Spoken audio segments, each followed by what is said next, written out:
dekat Spawn Island sebenarnya. Dan inilah dia round kita yang terakhir, round yang kelima daripada 5. Tim yang tidak akan bermain adalah pasukan dari grup B, Team Secret, Sam9, G-Nexus dan juga Homeboys. Bermakna untuk dua daripada calon warna hitam. So maksudnya macam talent prediction kan. Cairo dah tak boleh letak dah dua pilihan tersebut, iaitu Team Secret dan juga Homeboys.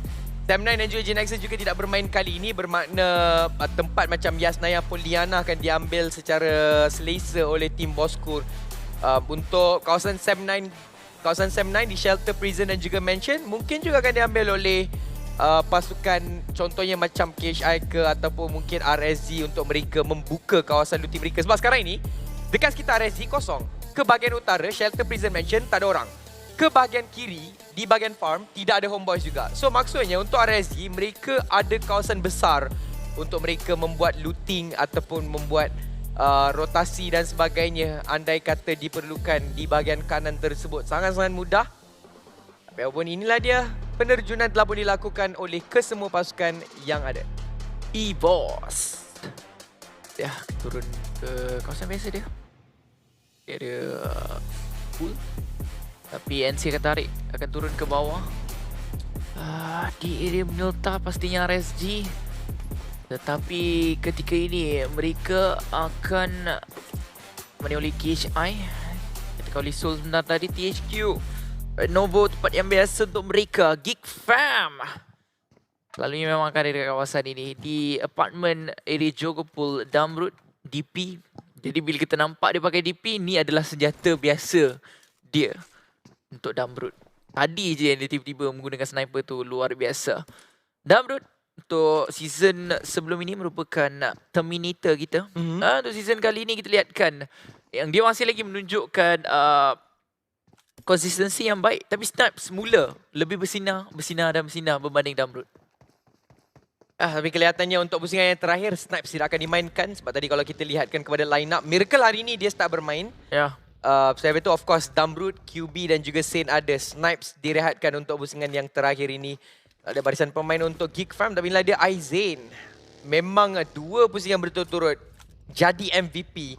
So maksudnya untuk hari yang ketiga ini, berkemungkinan besar Aizain akan menjadi day MVP kita ataupun day 3 MVP kita. Selepas Kim untuk hari yang pertama dan juga Snipes untuk hari yang kedua. Yudo Lions masih lagi mengekalkan kawasan Rozok.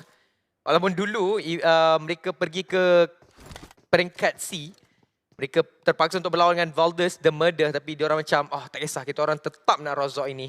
Dan mereka berlawan sehingga ke titisan darah yang terakhir. Even waktu Farang Legend mula masuk ke dalam PMPL MYZ pada season lepas, waktu perebutan drop spot, mereka berlawan. Tapi mereka tetap nak duduk dekat situ menyebabkan Farang Legend yang akhirnya mengalah. Memang mereka menjaga kawasan tersebut dengan begitu baiklah. Menunjukkan bahawa tak kisahlah kita orang pergi sampai ke mana pun, kalau boleh kita orang nak maintain Rozok. Cuma dekat global je yang diorang beralih sedikit, itu pun ke arah kawasan rumah air. Tak jauh daripada kawasan drop spot asal mereka. Dan seingat saya, Pasha dulu pernah cakap, sebenarnya Rozok ni bukan ada apa-apa pun. Betul. Loot dia kurang gila. Memang. Dia dah cakap banyak kali, dia macam aku nak pindah lah, aku nak tukar. Tapi ya, dah season yang kelima ni bang, tak tukar lagi. Still kat situ. Jadi mungkin adalah perbincangan yang telah pun dilakukan dan akhir sekali mereka tetap Rozok je lah bang. Dia sekarang dah bagi sensitivity player dekat dalam game. Kalau anda nak review sensitivity player yang baru je tadi jadi MVP untuk game Ramadan yang keempat. Tirulah tu AP punya. Korang boleh je ambil. Hari tu aku baru je main PUBG balik kan. So dia tukar sensitivity, aku habis semua jadi 100. Betul, aku semua jadi 100. Dah tak ada otak dah. Aku dah lah. Aduh. Dah tak ingat kan. Apatah lagi nak adjust satu persatu. So macam tak apalah. Saya merelakan pemergian. Menyesal tak letak kat story Instagram dulu. Kita punya sensitivity. Kalau tidak ingat dah sampai sekarang. Tapi lah, anda kata kalau orang cuba nak tiru, manalah tahu tiba-tiba sesuai pula. Dia macam ni, okay? Untuk sensitivity atau sebagainya, kadang-kadang kalau korang ikut mana-mana player, tak semestinya korang boleh dapatkan gameplay macam player tersebut. Sebab ada setengah player, dia lebih selesa, sensitivity dia tinggi. Kalau gerak sikit je dah senang kan, dia nak gyro ataupun sebagainya. Ada certain daripada dia orang, dia suka untuk gerakan pun dia seakan-akan seperti tak ada akhlak kan.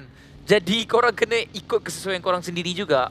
Tetapi selalunya kalau nak pandukan, ambillah pandukan dia, contoh macam tadi daripada player tersebut.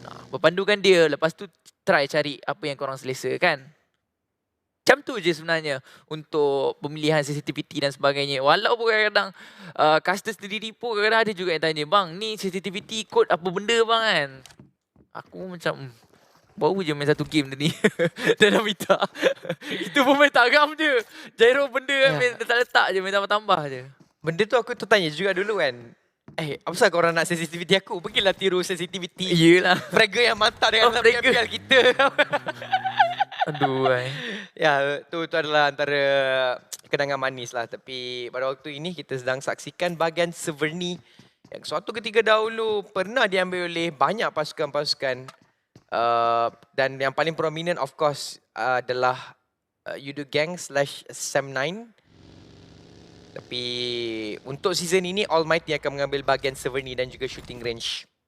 Clutch Guerrilla, mereka mengambil keputusan untuk berlawan ataupun melawan pemilik asal Pochinki iaitu Team Secret. Dan satu kejutan adalah Team Secret yang mengalah, memberikan mereka tempat tersebut. Tapi salah satu reasoning yang diberikan oleh sumber dalaman adalah sebab mereka kalau diorang pergi ke C ataupun diorang pergi ke global pun, in which diorang memang selalu buat benda tu, diorang takkan pergi pun dekat Pochinki sebab diorang akan terpaksa untuk merelakan tempat tu kepada D Xavier ke ataupun dekat peringkat dunia kepada Rico Infinity Team.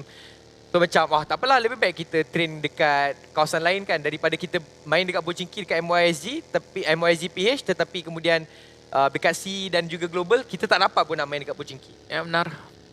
Ada juga saya dengar yang mereka jenis mengalah, tak apalah ambil je lah.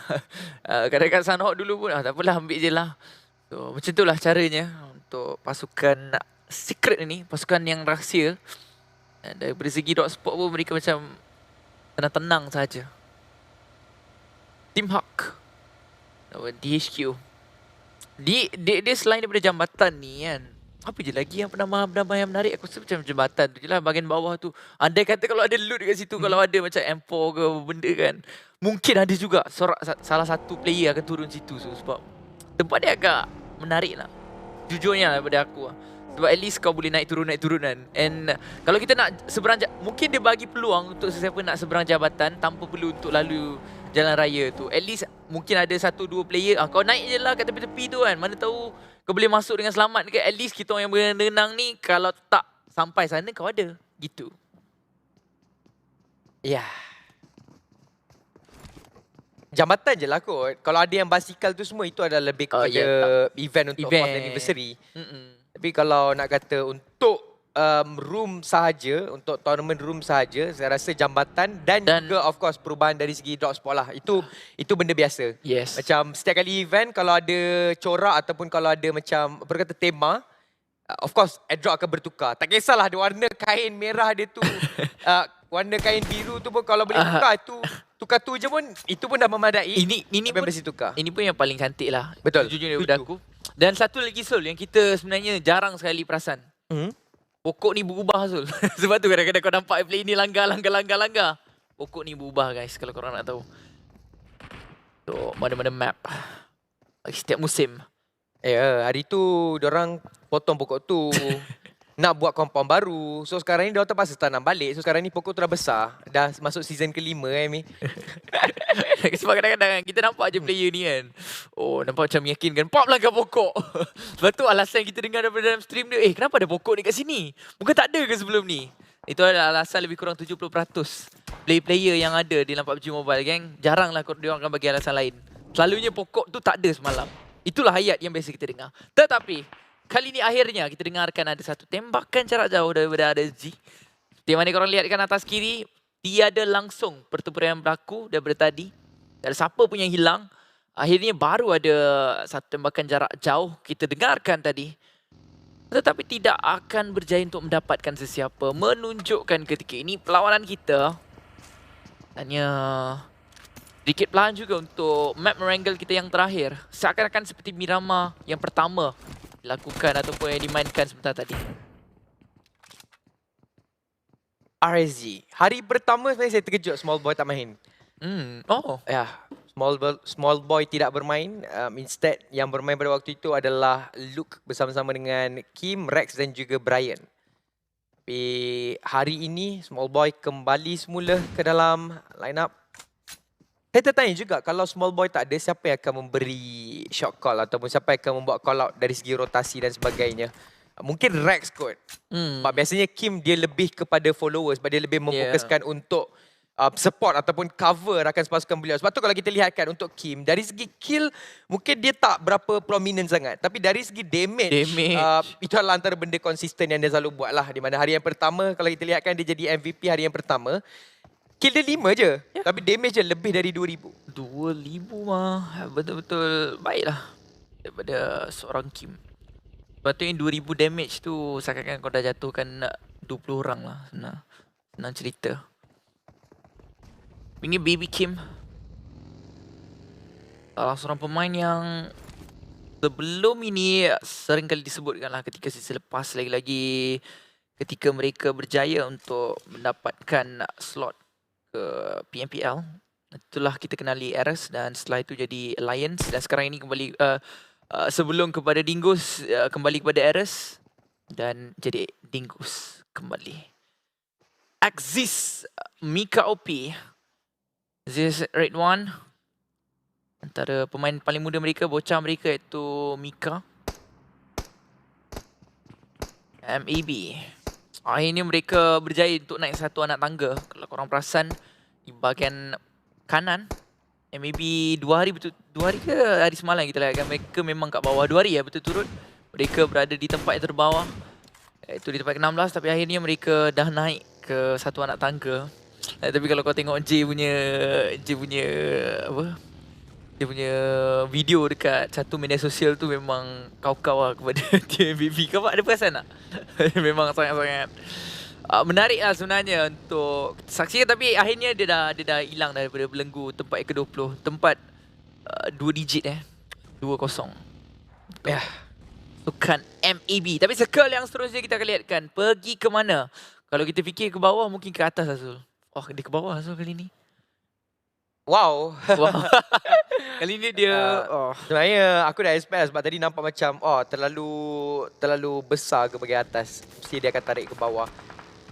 Tapi sukarlah untuk dijagakan circle kali ini. Langsung kita tak boleh nak cakap secara sure ataupun secara pasti ianya akan pergi ke sini dan sini. Tapi It's Kido diculik oleh Shinzi.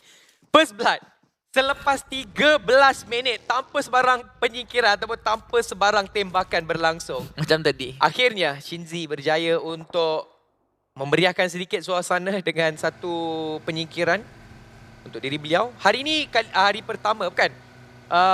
Semalam kot pusingan-pusingan yang terakhir baru start saya nampak kelibat Shinzi di dalam tepat. Permainan. Beliau menggantikan pada waktu itu Xerox kalau tak silap. Dan hari ini Xerox tidak bermain langsung, so mungkin ada percaturan yang direncanakan oleh captain maupun analis mereka mungkin dari segi bocah permainan. Bocah tua dia.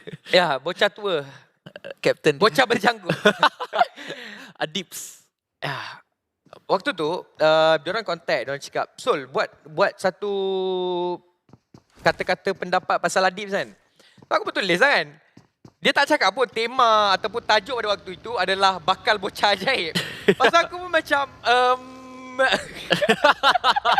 aku baca benda tu aku gelak. sebab dia just tanya aku bagi pendapat pasal Adib. Aku pun bagilah kan. Sebab aku biasa juga cast untuk tournament-tournament tier 2 ataupun rapat juga dengan pasukan yang berada di tier 2. Macam, okay lah, tak ada masalah untuk bagi pendapat kan. Tiba-tiba keluar title, adakah dia bakal menjadi bocah je kan. Macam, wow, dah ada jangkut tu bang. Semua duk condemn kat situ. Muda apa, bocah sangat. Dan macam-macam lagi lah komen yang ada. Tapi dia berjaya tu buktikan benda tu. Dapatkan slot, itu yang paling penting sekali. Dan waktu C pun dia, tim mereka sebenarnya ikutkan ada dalam 3 tempat yang teratas. Untuk 2 hari sebelum ini saja kita tak dapat lihatkan CLC bermain dengan cukup baik. Tapi kelihatannya kali ini mereka dah mula untuk mungkin kembali mencari rentak mereka. Tapi tak berjaya lagi untuk dapatkan sebarang winner-winner chicken dinner. So, benda tu adalah benda yang biasa kita dengarkan daripada mana-mana tim. Tak apa, tim ni kalau dapat satu chicken, mungkin dia orang boleh teruskan momentum. Tetapi nak dapat satu chicken tu bang, bukan senang. Itu je sebenarnya. Bukan senang. Banyak kali kita lihatkan perubahan-perubahan yang berlaku. Hari ni je kita lihatkan double chicken dinner iaitu daripada R2K. Oh ya, satu benda yang menarik sebenarnya yang saya terlupa. Setiap chicken dinner akan memberikan mereka $200. So serious maksudnya ya, benda Serious tu akan lah. berterusan sehingga ke grand final. Wow. Maksudnya macam untuk R2K kan, hari ni Double. orang dah ada $400. Rezeki Alhamdulillah. Betul. Salah satu benda yang menarik juga untuk season kali ini, setiap chicken dinner, maksudnya nak dapatkan chicken dinner tu penting. Betul. Kalau boleh tak nak nombor 2, nak nombor 1. Ataupun mungkin kalau bukan rezeki je lah, mungkin terkeluar di tempat yang kedua. Tapi memang sehabis baik mereka akan berusaha untuk mendapatkan winner-winner chicken dinner. Dan pada waktu ni kita boleh saksikan benda tersebut. Bila aku ingat balik kan dapat hadiah. Dulu waktu season 1 kan Chomesh pun dapat hadiah. Betul. Sebab tu ramai yang nak buat juga. Nak juga dapat chicken. Tapi benda yang benda yang toyol kan. Siapa yang dapat chicken, dia yang tak dapat siapa yang dapat chicken Chomesh langsung tak dapat chicken badi dan sebagainya. Itu semua benda-benda toyol kan, jangan dipercayai. Namun bila kita sering kali kata benda tu lah yang jadi. Tak apa. Sekarang ni kita lihatkan pula Yudo Lions Forever sekarang langgar pula kawasan ini. Mana adanya pemain-pemain daripada EVOS confirm lah ni tempat mereka memang tak gerak langsung daripada tadi. Sehinggalah circle yang keempat ini. Itu pun kita lihatkan ada lingkaran circle berada di kawasan atas school. Ya, mereka tak perlu fokus untuk berlawan pun dengan pasukan EVOS. Sekarang ni yang penting diorang dapat menyelit dekat dalam compound pun itu dah memadai dan mencukupi. Tapi untuk Aizin, malang sekali lontaran nade daripada Adips. Berjaya untuk menjatuhkan beliau Almighty baru saja dapatkan chicken dinner. Tapi pada waktu ini, rata terus Amy. Tidak ada sebarang penyingkiran yang diperoleh oleh mereka. MAB Bring It On Esports berjaya untuk mendapatkan clean win sebenarnya. 4 mata penyingkiran untuk MAB Bring It On Esports. Pada waktu ini, so itu akan menyebabkan mereka boleh mengejar mata yang mereka tercicir disebabkan oleh ketusunan yang berlaku daripada hari yang pertama hingga hari yang kedua. Tapi pada waktu ini pertempuran mungkin akan berlaku. Tembakan telah boleh didengari. Adik, nyawa sedikit rendah. Helton terpaksa untuk turun daripada kenderaan. Magix membaling satu net ke bahagian hadapan, tetapi pergerakan kenderaan telah pun dilakukan pada waktu ini. Tidak mahu untuk berlawan kerana mereka sebenarnya tak ada dekat zon yang seterusnya. Lepas ni, circle 5. Sakit kalau main dekat luar. Ya, bahaya. Terlampau bahaya. Dan itu yang akan dielakkan oleh mereka. RSG pula bermasalah. Brian terjatuh. Di hadapan pemain-pemain Bosco. Datang terus backup daripada bahagian belakang. Bantuan dengan begitu pantas. Tapi Eko entah daripada mana. Lihatkan, jatuhkan satu pemain daripada Farang. Tadi mereka seakan-akan bertarung dengan tiang lain. R2K masuk daripada bahagian bawah. Farang Lejun, andai kata kalau R2K nak komit perlawanan ini, mungkin mereka mampu untuk mendapatkan keuntungan yang sangat-sangat banyak. NC ada di atas sana. Farang Lejun cuba untuk bertahan dengan lebih lama. Mampukah mereka untuk bertahan dan mampukah mereka untuk mendapatkan 1-1 pemain daripada R2K. Dapat 1. Tapi belum lagi confirm kill. Olio bertemu dengan Eko. Nyawa Eko kembali penuh. 1v1 di antara Olio dan juga Eko. Tapi tembakan yang baik daripada Eko. Dapat 1. Akibatkan ketika ini mungkin kedua-dua pemain di bahagian hadapan ini akan menjadi masa. Tetapi tidak, belum lagi. Nyawa Sial. Mantap. Sangat-sangat mantap daripada Ipu. Tembakan ke bahagian dalam asap tersebut. Berjaya terapkan 1. Adik. Dia sedar ada seorang pemain sedang bersembunyi di sebalik batu tersebut. Satu tembakan berterusan ke tempat yang sama. Adik akan tekan. Terus berdekat-dekat saja pemain tersebut. Tetapi dia tak berjaya lagi untuk dapatkan pemain itu. Dan ketika ini datangnya terus melanggar. Repo akan terpaksa untuk mengendalikan dua pemain di hadapan sana. Tetapi akhirnya mereka akan berjaya untuk meratakan Farang Lejun. Dan titik je nyawa mamak tersebut yang cuba untuk melanggar tadi daripada R2K. Tapi satu pelanggaran yang baik daripada R2K dan mereka masih lagi mengekalkan kedudukan mereka di atas dengan 142 mata ketika ini secara keseluruhannya. 4 mata singkir daripada KHI. Senyap-senyap juga KHI ini dia dapatkan kill. Ya, rasanya dia orang dah ratakan pasukan RSG sebenarnya. Oh, Diam-diam dekat situ, pasukan KHI juga telah pun mula mengganas. Tapi pada waktu ini kita lihatkan pelanggaran telah dilangsungkan oleh Dingo. Satu main jatuh, tapi Rez ditekan daripada bahagian lain, membuatkan beliau juga akan terjatuh pada waktu ini. Malangnya Happy dan juga pemburu sedikit jauh, menyebabkan dekat situ dua orang pemain Yudo Alliance akan terkeluar begitu saja. Tidak dapat untuk diselamatkan, tidak dapat untuk dibantu. Dan malangnya kawasan pondok yang mereka pegang tadi itu ataupun mereka cuba untuk datang dan berlawan dengan pasukan Dingoes, kawasan pondok itu ada di circle yang seterusnya. Yang baik daripada AP. Dia nak dapatkan member yang sedang berada dalam keadaan tersebut. Tapi orang lain pula yang terjatuh. Satu pemalingan bom tangan yang sungguh bernasib baik ketika ini. Tetapi MAB mereka akan duduk rapat beramai-ramai. 4 orang bermain di satu komponen yang sama. Bosku berada di bahagian atas. 20 minit sudah perlawanan kita. Menunjukkan ketika ini perlawanan akan mula untuk menjadi sangat sengit. Damn QT dapat satu. KHI langgar THQ. Tapi ini adalah satu perkara yang berbeza berlaku. THQ selalu langgar orang. Kali ini KHI pula yang akan melanggar mereka. Kita lihatkan mampukah THQ untuk bertahan. Ataupun mereka yang akan berjaya untuk dilanggar oleh KHI ketika ini. Pemburu dapatkan Insomnia satu demi satu pemain EVOS VIP dalam keadaan yang bermasalah sebenarnya. Tetapi rupa-rupanya KHI hanya mengganggu sahaja mereka. Dia memilih untuk masuk dalam circle terlebih dahulu. Tidak pandang belakang tetapi salah seorang pemain mereka berjaya dijatuhkan dah masuk. Masih lagi di kawasan ini. Haikul masih lagi tidak sedar tetapi dah masuk. Crouch Knight dan DHQ. Dan sempat untuk membawa diri mereka masuk ke dalam belatan dengan lebih selamat. Manakala Bosku akan bertemu dengan MAB. Wow, Yudo Lions walaupun tadi kita lihatkan ada dua saya pemain berpaki, tetapi mereka berjaya untuk mendapatkan beberapa orang pemain daripada pasukan EVOS VIP, tapi akhirnya mereka akan rata juga. Dingoes baru saya mengeluarkan SMG juga pada waktu ini. 9 pasukan berbaki, 31 orang pemain. Masih lagi padat circle kita di sasaran yang terakhir ini. Damrun nampak libat Calamity. Mudah sebenarnya pancingan Damrun. Dan juga pemain-pemain daripada pasukan Geek Fam ke kawasan bawah. Sebab MAB memang terpaksa untuk lalu di kawasan terbuka ini untuk masuk ke dalam circle. Dan kita akan berlaku mereka penyingkiran tempat yang ke-9 untuk MAB. Lazat daripada Damrun. Dapat semua sekali. Tapi itulah dia KHI. Akan rata juga dengan 5 mata sikit. Secara tiba-tiba. 8 pasukan saya yang tinggal. Geek Fam terkeluk. Geek Fam dapat 5 mata singkir dominating game kita kali ini. Damrun bersembunyi saja di sebalik airdrop tersebut tapi Dams akan dapatkan 1 kill pada KHI. Dan ini kali ini betul-betul KHI akan terkeluar di tempat yang ke-8. Tadi ditunjukkan dia dapat 5 kill saja tapi Aizen daripada jauh cari kill yang kedua. Cantik sekali daripada Aizen. CLC tinggal 3 sekali lagi pemain mereka. Jimmy OP, Funky dan juga Adib sekarang ini akan berdekatan dengan kawasan belatan kita, tetapi ada gangguan daripada atas dan bawah. Dingoes di bahagian bawah, R2K sedang berada di bahagian atas. Tapi untuk R2K mereka hanya ada 2 pemain saja. Kalau nak diikutkan, THQ pula ketika ini akan menggerakkan diri mereka masuk ke dalam belatan yang seterusnya. Dan circle yang seterusnya sebelah sahaja. Tidak akan memberikan masalah yang besar untuk THQ. Ya, THQ masih lagi dengan 4 orang pemain, tapi pada waktu ini kita lihatkan NC dan juga Exit Red One akan berlawan di dalam kawasan compound ini, tapi malang yang untuk NC. Jauh pemain mereka sasar rendah dan itu ada Magic selalu dijatuhkan oleh Jumper, tapi Jumper tak boleh nak melulu ke bahagian hadapan sebab rakan-rakan pasukan dia masih lagi berada di bahagian compound. Yang hidup dalam keadaan knockdown. Frankie dapat kelibat Jumper dan itu ada Jumper telah terjatuh, tapi satu trik empire daripada Mika menyebabkan pasukan NC akan rata terkeluar di tempat yang ke-7. Penyelamatan boleh dilakukan. Jumper boleh diangkat kembali. 6 pasukan yang terakhir sekarang ini.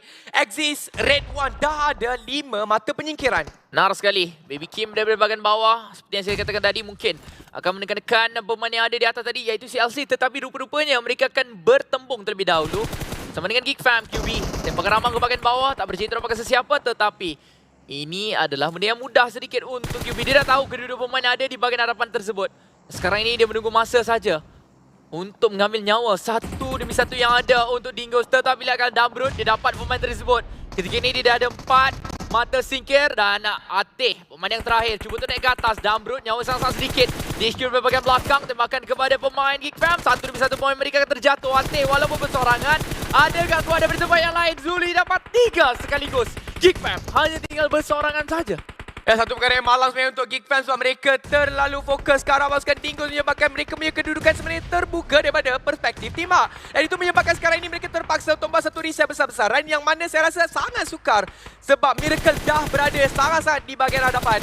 Damrun foto dicari, Damrun hampir-hampir dihabiskan dekat situ. Sing dan juga QB di bahagian belakang membuatkan sekarang ini memang untuk Geek Fam peluang mereka untuk mendapatkan chicken dinner tiba-tiba termati begitu saja hanya disebabkan oleh mereka terlalu fokus kepada satu bahagian. Tidak ada sebarang cover untuk jarak jauh terhadap tim Hak dan sebagainya. Tapi Exit Red One juga ada full squad. So ini akan menjadi pertemuan menarik antara Exit Red One dan juga tim Hak untuk mendapatkan chicken dinner. Tapi apa pun boleh terjadi, Dingoes, Geek Fam dan juga Clutch masih lagi ada potensi untuk dapatkan chicken dinner juga. Ya, lagi untuk Axis yang serang pada bahagian atas. Cuma masalahnya sekarang ini adalah bulatan yang seterusnya tidak akan memihak kepada kesemua tim yang kami sebutkan ini yang mempunyai keempat pemain.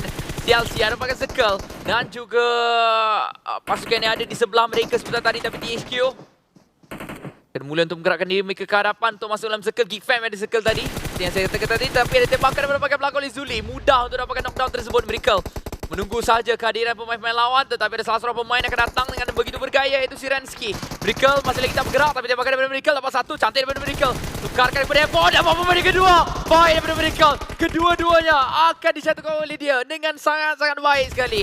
Tetapi malangnya Mika daripada atas. 5 mata sikit telah pun ada untuk Mika bersorangan saja. 3 pasukan saja yang tinggal. THQ, Axis, Red One dan juga Dingoes. Kedudukan high ground ini berkawal oleh Axis Red One pada waktu ini mungkin akan menghadiahkan mereka winner-winner chicken dinner yang kedua. 4 orang main masih lagi ada untuk Axis Red One. 9 mata singkir. Lawan mereka kumpulkan pada waktu ini Tim Hak. Malang sekali daripada 4. Tiba-tiba tinggal 2 saja. Dingoes, salah satu daripadanya telah pun dibakar dengan begitu baik sekali daripada Dams. Dan itu ada pengesahan yang cantik daripada Dams untuk mendapatkan satu lagi pemain daripada pasukan Dingoes. Menyebabkan sekarang ini pertarungan confirm 4 lawan 2, tapi malangnya untuk Tim Hak. Kedua-dua pemain ini, kedudukan mereka telah pun diketahui. Ya, tapi itulah dia, mereka akan melanggar menjadi pemain lawan mereka di belakang bawah sana. Hidup dihantar ke hadapan, dapat satu. Tetapi Dam masih lagi hidup. Dan itulah dia, winner-winner chicken dinner akan diperoleh oleh tim yang dikenali sebagai Axis Red One. Dan mereka berjaya untuk mendapatkan 11 mata singkir. Ada line up untuk pasukan tersebut. Kita ada Hidup, kita ada Faris, Mika, Obi dan pastinya Jumper terbaru mereka untuk musim kali ini. Axis, tahniah diucapkan kepada pasukan ini. Ini akan menjadi chicken